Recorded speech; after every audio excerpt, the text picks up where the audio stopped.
Welcome to Wayne's Old Time Radio Page channel. I'm Wayne, your host. These programs are brought to you by support of our listeners. You can give your support at Patreon or PayPal, either one. There's clickable links in the description below. Thanks for your support and enjoy the shows. From Hollywood, it's time now for... Johnny Dollar, answer it. Answer it!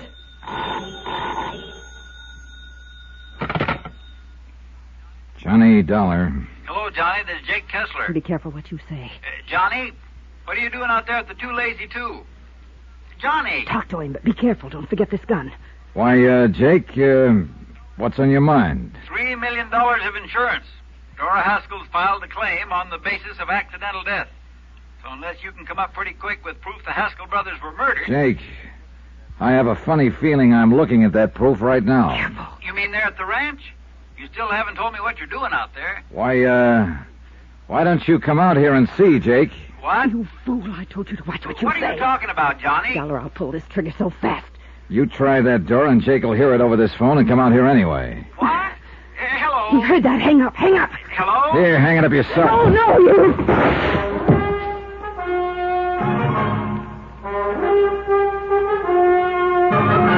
Tonight, and every weekday night, Bob Bailey in the transcribed adventures of the man with the action-packed expense account, America's fabulous freelance insurance investigator. Yours truly, Johnny Dollar.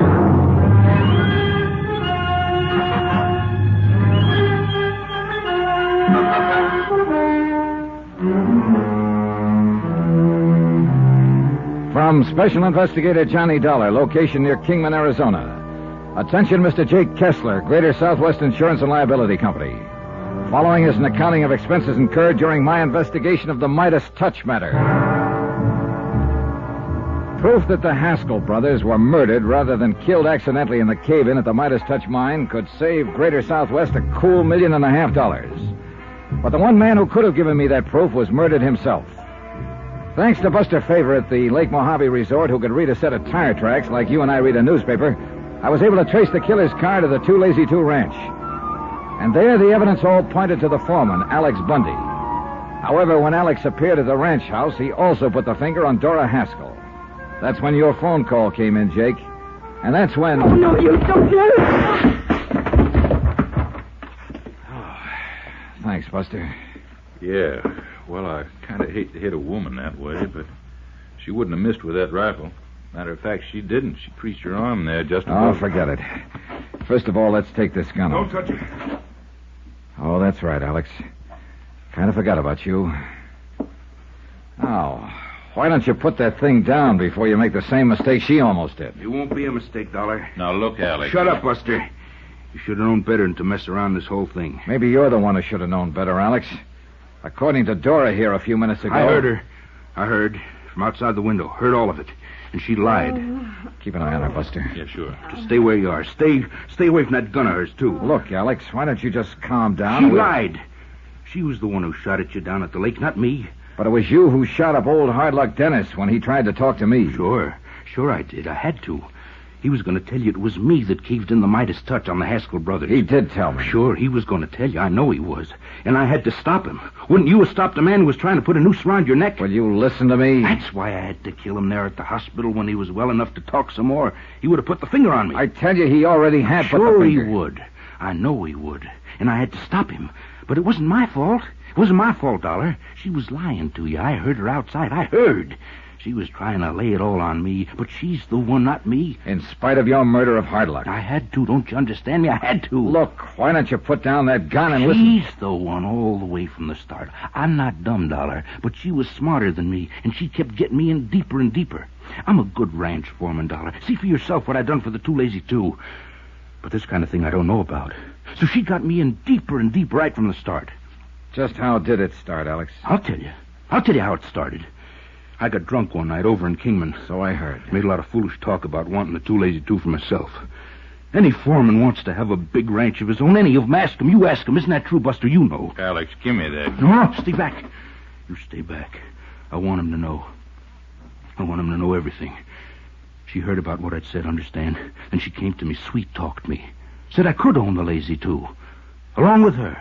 Made it sound so wonderful, just me and her.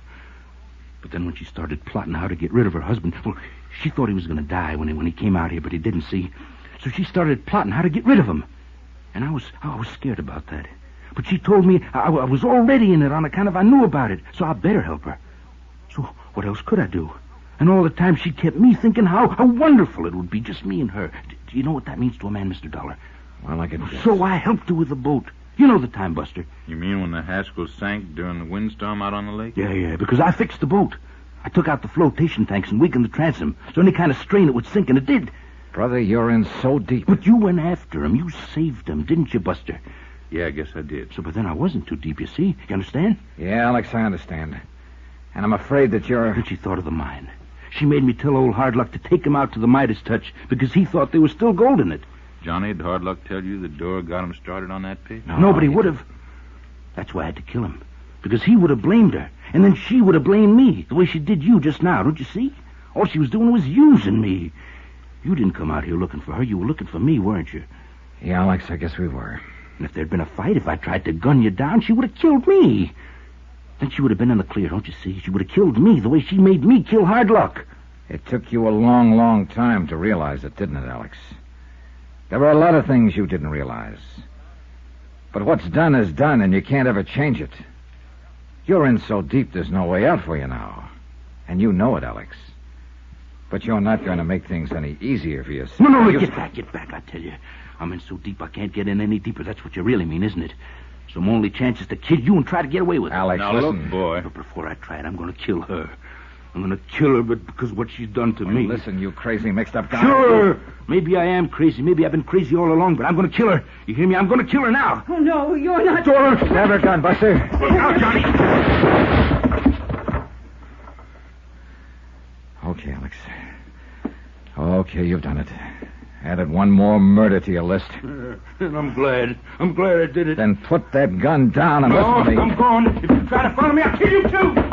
Come on, Johnny. I've got her gun. No good. It's jammed. That's why she couldn't pull it on him. She did? Yeah. Well, we can't just let him get away. Here, Buster, while I make a phone call, see if you can find a gun for yourself and some ammunition. You sure she's dead? Yes.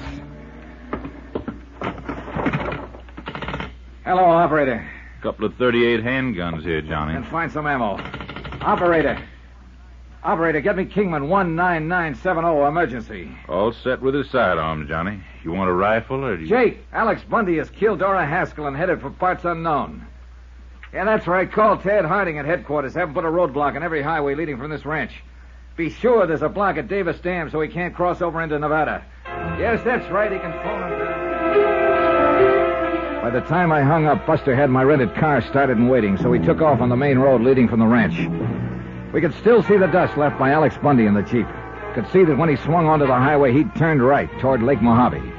We saw no dust on any of the side roads, so we kept on going down toward Davis Dam, hoping that by the time he could get there, the roadblock would be set up. We'll be able to see when we get to the top of this hill, Johnny. Good.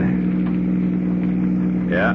There, you see him? Cars across the road over the dam. That means he will have seen them. And there's only one place he could go. Lake Mohave Resort. Right. Penn is just up ahead. All right, we'll take it on two wheels. Glad we aren't having to track him this time. Huh? Wind's coming up. See the dust blowing off the mesas up the east? Yeah. When that east wind comes up, it comes up fast. All right, hang on. Here's our turn. Buster was right. By the time we got down to the dock at Lake Mohave, the wind was blowing a gale. The Jeep we'd been chasing was parked next to the tackle shop, and no sign of Alex Bundy. We learned the reason from Ham Pratt, general manager of the resort. Hey, Johnny, Buster, what's going on here? Plenty, Ham. Listen, Ham, did you see where... Alex Bundy came down the road like a bat out of Hades a couple of minutes ago. Where'd he go? Jumped out of his Jeep waving a rifle, tore down to the dock, and took off in his outboard runabout. Got a boat for us, Buster? Yeah, sure have. Come on. You want me along? No, two of us is better, Ham. We'll need all the speed we can get out on that lake. You're right. That boat of Alex's is the fastest one of the lot. 2 30-horsepower Johnsons. Here we are. Climb in, Johnny. Cast us off, Ham. Right, sharp. Fire up. Here we go.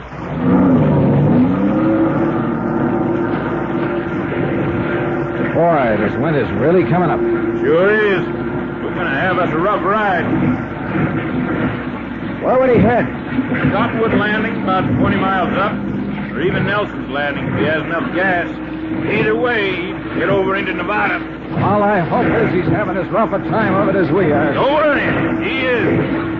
That boat of his is fast, but not as seaworthy as this. Hang on. Out here in the middle is where we'll really get this wind. And we did. And unlike salt water where the wind builds up long swells that you have a chance of riding over, this lake developed a chop.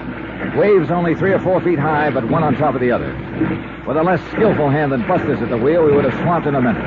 As it was, we were both soaking wet and hanging on for dear life as the little outboard pounced and bounded along. Look, Johnny, dead ahead. Yeah, I see him. Hey, he's making an awful lot of speed. Too much speed for that hull of his in this kind of weather.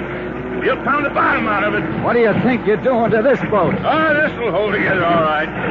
It was a mad chase, a crazy one. And then I noticed that we were slowly but surely gaining on Alex. I knew he couldn't take it in that hull.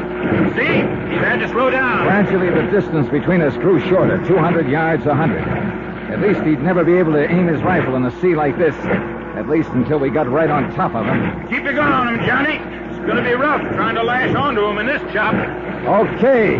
When you pull us alongside him. Then it happened. As we came up on him, Alex suddenly swung his boat straight in at us and gunned his 2 motors wide open. Hey, what's going on?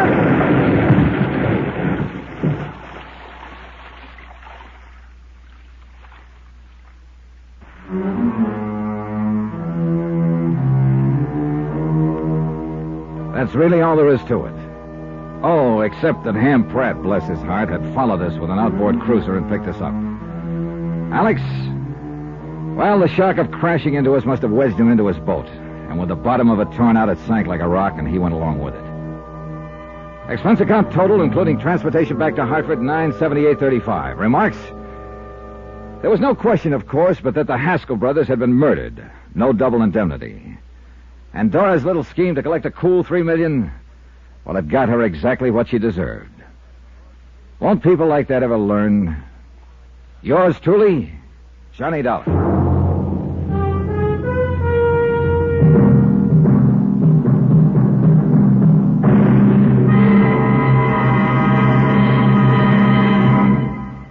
Now, here's our star to tell you about next week's intriguing story. Next week, a quiet little New England town with elm-shaded streets, picket fences, flower beds, and a killer on the loose. Join us, won't you? Yours truly, Johnny Dollar.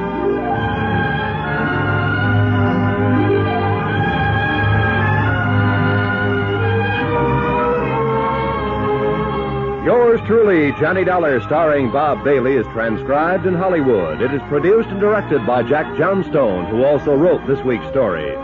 Heard in this week's cast were Virginia Gregg, Johnny Jacobs, Herb Butterfield, Parley Bear, Barney Phillips, Shep Menken, and Roland Winters. Musical supervision by Amerigo Marino and Carl Fortina.